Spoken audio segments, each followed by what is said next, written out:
है ना. याचा उपयोग कुठे केला जातो की ज्या ठिकाणी आग लागते अचानकपणे आपत्ती व्यवस्थापनासाठी आपल्या शाळेत का दिलेली की आपल्या शाळेत जर एखाद्या वेळेस जर आग लागली तर ती आग विझवण्यासाठी आपण काय करतो पाण्याचा उपयोग करतो बरोबर. परंतु ह्या नळकांडीमध्ये काय असते पावडर असते जशी आपण तोंडात लावून पावडर दिला तशी पद्धतीची पावडर असते आणि या नळकांड्याचा वापर आपण कसा करणार आहोत ते पाहणार आहोत. त्याच्यावर किती किलो दिलेली आहे कॅपॅसिटी जी आहे 6 किलो. 6 किलो ह्याच्यामध्ये काय आहे पावडर आहे. ठीक आहे. मग याचा वापर याच्यामध्ये दिलेला आहे की बघा कसा करायचा आहे तसं हे दिलेलं आहे. आपण प्रत्यक्षात बघूया. समजा की आता ज्यावेळेस आपण काय करायचे 2 गोष्टी करायच्यात आपल्याला. ही जी पाईप आहे याचं तोंड कुठे घेणार तुम्ही ज्या ठिकाणी जाळ लागलेला आहे त्या ठिकाणी बरोबर. आणि इथे ही पिन असते. ही पिन काय काम करते याचं लॉक निघालं.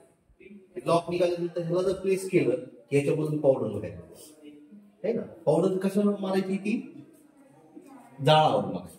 हे तुम्हाला माहिती असतं. तुम्ही काय करता जर ही पिन असताना जर तुम्ही ह्याला दाबत बसला ते तुम्हाला दाबणारच नाही काय बाहेर काढत बसणार हे माहिती असणं आवश्यक आहे ना. आणि हे प्रत्येकाच्या तुम्ही हे कुठं कुठं बघितलं सांगा असं कडनं हा दवाखान्यात आणखी पेट्रोल पंपावर बघितलं असं पेट्रोल पंपावर काय असतं हे दुकानावर सुद्धा असतं पेट्रोल पंपावर असतं दवाखान्यात असतं आणि प्रत्येक शाळेमध्ये सुद्धा असतं हॉटेलमध्ये असतं का तर तिथं आग लागल्यानंतर हे भिजवण्याचं काय करतं काम.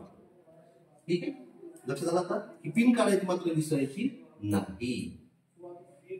चालते बंद कर बघा याच्यावर जायचं असं आणि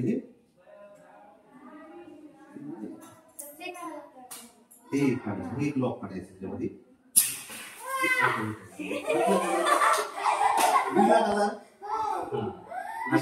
पावडर